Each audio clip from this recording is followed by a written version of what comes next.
지금부터는 보통 이제 우리가 공부를 해서 뭐 대학 나오고 뭐 하고 그러면 저거 하는 거잖아요. 좋은 회사 들어가서 월급 많이 받고. 그 목표 맞죠? 뭐 일에 보람 쓸데없는 거 생각하는 사람 없죠? 그렇죠? 일에 하다 보면 보람 같은 거 없어. 힘들어. 똑같은 일 반복적으로 하는데 거기에 무슨 보람이 있겠어요?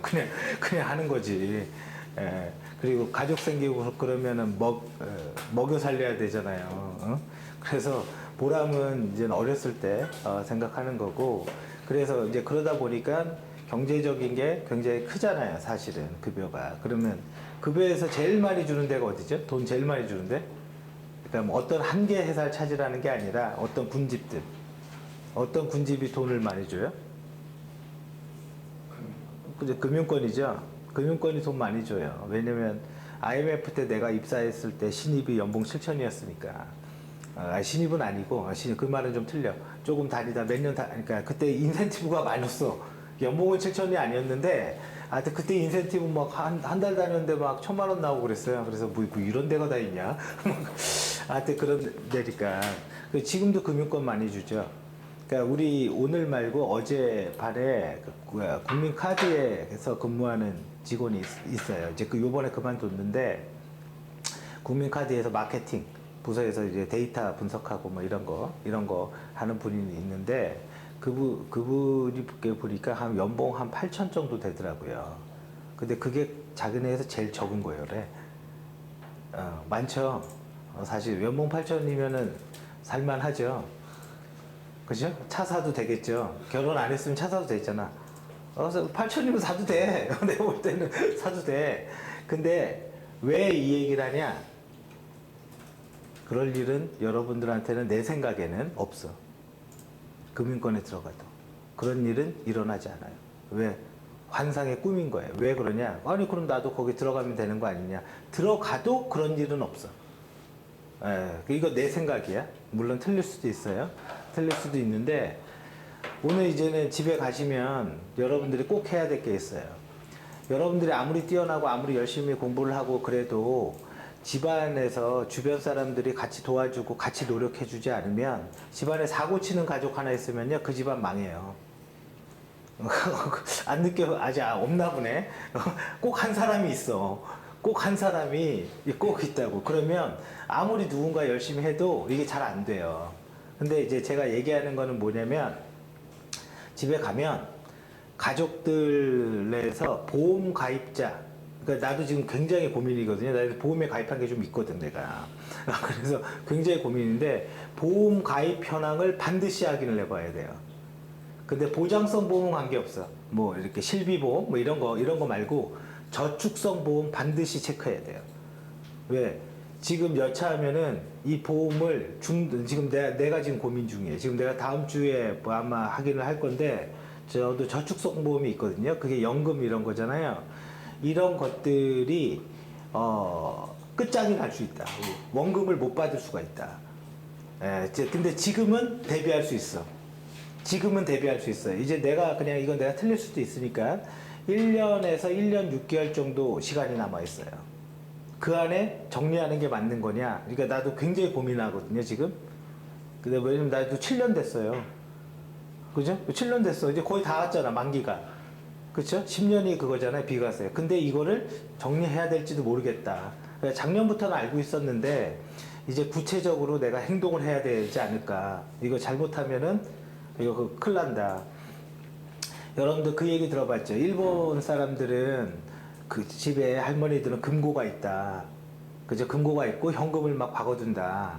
왜요? 왜 박아놔요? 그러니까 나는 이제 그런 생각을 이제 살면서 하게 되는데, 제가 옛날에 어렸을 때는 그런 얘기를 했어요.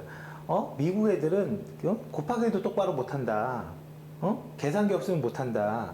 근데 살다 보니까 그게 정상인 거야. 그럴 필요가 없는 거야. 왜?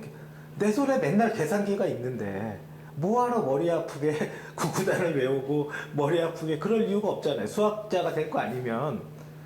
그러니까 그런 언론들이 약간 좀 그럼 오해가 있구나. 그러니까 모순이 있다라고 느낀 거예요. 이제 그 중에 하나가 뭐냐면, 일본 할머니들은 왜 집에 금고를 놨을까? 자기 돈을 먹은 거를 당해본 거야. 지금 깨달은 건 자기 돈을 띄어먹혀 본 거예요. 자기 원금을 통으로 날려본 경험이 있는 거야. 그러니까 만약에 그런 경험이 있으면 안 믿죠. 그렇죠? 여러분 둘이서 금고에 받겠죠. 맞아요. 그거 내가 지금 보니까 그게 그거인 것 같아요. 그래서 뭘 얘기하는 거냐면요. 보험을 했는데 한 푼도 원금을 못 받는 사례. 원금까지 다. 뭐 이자 수익률 얘기하는 게 아니에요. 그 시대가 온다라고 보는 거예요. 지금 저는. 그래서 이 보험이 굉장히 위험하구나. 이게. 그리고 우리가 은행에 들어가면은 저거 있잖아요. 가입을 하면 원금 보장 뭐 이런 거 있잖아요. 그죠? 저기 5천만 원 한도 내에서 뭐 원금 보장. 근데 이제 그게 2023년부터 베이링 제도인가? 이름이 정확하지 않아요? 이게 뭐냐면 유럽에서 도입한 건데 원금 보장이라는 건 세상에 없어지는 거야. 없어. 왜? 안 그러면 나라가 망하거든. 안 그러면 나라가 망하니까. 왜? 그거 다 보장을 못 해주니까. 무슨 말인지 알겠어요? 그러니까 기존의 과거의 삶이 아니라 다른 삶이 오기 시작한다고요. 우리가 보지 못했던. 그래서 그걸 만드는 게 뭐냐면 얘기할게요. IFRS라는 게 이게 국제 회계 기준이에요. 이게 이 회계 기준이라는 게 그러니까 이거 여러분들이 판단을 해야 돼요. 왜냐면 나도 이 분야에 뭐 이것만 하고 하는 전문가가 아니니까. 근데 이 IFRS라는 게 회계 기준인데 요게 여러분들 눈에 딱 그 보여졌던 게 하나 있어요. 하나 있는데 아시아나가 망했죠. 그죠? 1년 만에 망했어요. 그죠? 멀쩡하던 회사가. 이게 작년인가 재작년에 이게 번호예요. 15, 17이라는 게 번호야. IFRS 15가 리스, 임대에 대한 기준이 바뀌었어요. 그게 뭐냐면 아시아나는 비행기가 다 직계 아니라 다 임대한 거예요. 근데 그게 재무제표상 부채로 바뀌어버린 거예요. 이거는 전 세계 약속이야. 이걸 안 하면 어떤 꼴이 돼요? 국가 신용등급이 내려가요. 국가 신용등급 내려가면 외국 돈 나가. 외국 돈 나가면 환율 올라가요. 그게 IMF예요. 그러니까 국가 신용등급 지켜야 돼요. 근데 그거를 무디스나 S&P가 지금 발표를 했어. 지금 우리한테 경고를 때렸다고요, 지금. 근데 그래서 이거는 정권이 바뀌든 어떤 정권이건 무조건 지켜야 되는 거야. 그래서 아시아나 날라간 겁니다. 부채 비율이 급증하니까 은행이 돈 빌려준 거야. 니네 돈 다 갖고 와. 니네 담보가치 떨어졌으니까. 아시아나 날라간 거예요. 그리고 이 17은 원래 2021년 시행이었어. 이게 2021년. 그래서 올해 정도 내가 준비를 해야 되겠다 생각을 했는데 정부가 1년 뒤로 미뤘어요. 왜? 이거 안 밀면요 정권 이거 하는 정권은 자기네가 잘못한 게 없어도 날라갑니다. 왜? 보험회사의 50%가 망하니까. 삼성생명도 안전하지가 않아. 이게 왜 그러냐? 삼성생명 그 건물 다 팔았거든요. 국민연금이 내가 알기로 국민연금이 다 샀어요. 여기 종로인가 이쪽에 저쪽에 있는 건물 세 채 그거 현금 확보 전쟁이에요. 현금 확보. 그리고 보험에서 저축성 보험 가입 안 시켜줘 이제. 왜냐면 생각을 해봐요. 20년 전에 든 사람은 그때 기준금리가 최저 금리가 4%짜리가 있어요. 지금 금리 어떻게 돼요? 지금 막 뭐 1%? 뭐 이러죠? 그러니까 이 사람은 계속 연금 받으면서 4%를 받으면서 여기 마이너스 나죠. 그리고 저축성 보험을 가입을 하면 옛날에는 이게 수익으로 잡혔어요. 근데 이 보험은 10년, 20년 동안 보험회사 입장에서 돈을 지급해 줘야 되잖아요. 그렇죠. 나중에는. 근데 이게 회계상 부채로 잡혀요. 이게 이 17이라는 게 그겁니다. 이게 부채로 잡히면 지금 우리 입장에서는 멀쩡한 보험회사들이 이게 멀쩡하지가 않는 거예요. 갑자기 부실로 바뀌어버려요. 누구도 안전하지 않아요. 삼성생명도. 지금 숫자로는 삼성생명이 지금 압도적인 재무 비율이 제일 좋거든요. 근데 삼성생명도 내가 알기로 24조의 현금을 쌓아놔야 돼요. 지금 1조 벌었어. 이제 그 건물들 다 팔아서. 그럼 23조 남았어. 안전한 데는 이런 데요. 프루덴셜, AI, 외국계가 왜 우리나라에서 1등을 못했을까요? 삼성생명한테 안 될까? 외국계는 옛날부터 이 제도를 반영시킨 것 같아요. 근데 우리는 그게 아니야. 그리고 내가 알기로 140조를 다중채무자한테 주택담보대출을 해준 게 보험회사입니다. 은행에서 대출한다면 여기 가잖아. 그쵸? 은행에서 대출한다면 저축은행 가고 이런 데 가는 거 아닌가요? 그쵸? 그래, 이 얘기가 무슨 말이냐. 2022년도에 보험회사들이 망하면 분명히 망하고 하여튼 큰 파장이 있을 거예요. 망하면 이 보험을 가요. 삼성그룹의 주인 누구죠? 삼성생명입니다. 삼성생명이 핵심이에요. 그리고 주식도 부채로 바뀌어요. 그럼 주식을 다 팔아야 돼. 그러니까 무슨 말인지 알겠어요? 내가 보험회사인데 예를 들어서 하나은행 주식을 사놨어. 올라갈 것 같아서. 근데 이게 수익으로 잡히는 게 아니라 이거는 주식이라는 거는 변동성이 있기 때문에 이걸 부채로 계산하니까 보험회사들이 주식을 다 파는 거예요. 근데 그 돈이 엄청나. 근데 삼성생명은 삼성그룹의 실제 오너예요. 삼성생명이. 근데 이걸 팔면 어떻게 돼요? 지배구조가 바뀌죠. 지배구조가 바뀌어요. 삼성그룹이. 이건 근데 삼성만 얘기하는 게 아니야. 다 마찬가지예요. 그러면 이게 바뀌면 얘네들이 금융권이 버는 돈이 없어요. 생각을 해보세요. 버는 돈이 지금 모두 벌 때마다 다 부채로 바뀌어버리면요. 버는 돈이 없어버리면 어떻게 돼? 보장성 위주로 가야 되는데 그래서 누가 거꾸로 뜨냐? 손해보험이 좋은 거야. 손해보험은 보장성이잖아요. 그러니까 얘는 수익으로 잡혀. 얘는. 그러니까 회계 기준이 굉장히 중요한 거예요. 그래서 앞으로 미래의 그 중요한 일자리 중에 하나가 회계사입니다, 사실. 사실 회계사예요. 회계사가 점점 더 중요해져요. 이 IFRS 때문에. 그러면 금융사가 그렇게 어려우면 어떻게 해야 돼요? 구조조정을 하고 직원들 월급을 줄여요. 그래서 아까 그 일이 일어나지 않는다라는 거예요. 그럼 옛날에 금융권의 신입사원은 뭐 최소 연봉 5천 이상 받았다. 근데 그게 내려오기 시작한다고요. 그러면 그 돈이 충분하지가 않는 거지. 옛날에는 금융권 하나만 다녔어도 그냥 잘 먹고 잘 사는 뭐 이 정도는 됐는데 그게 안 돼. 그럼 어떻게 해야 돼요? 투잡해야 돼. 투잡해야 돼요. 결론은 그 결론이 나와. 직장 하나로는 안 된다라는 거예요. 직장 하나로는.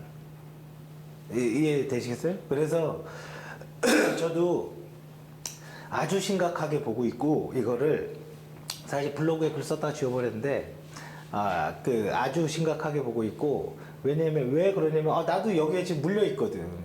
아까 이제 7년 됐다고. 근데 이제 이게 이런 건 있어요. 많은 사람이 저축보험을 해제를 하면 보험사는 건실해집니다. 무슨 말인지 알겠어요? 많은 사람이 다 해약을 해버리면 그게 손실이 없어지잖아요.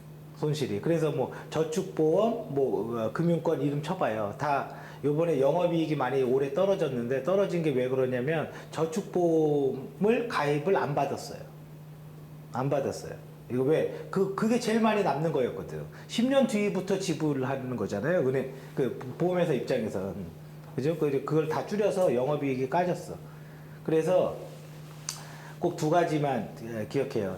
집에 가서 그러니까 사돈의 팔촌이건 누구건 저축보험 가입한 거.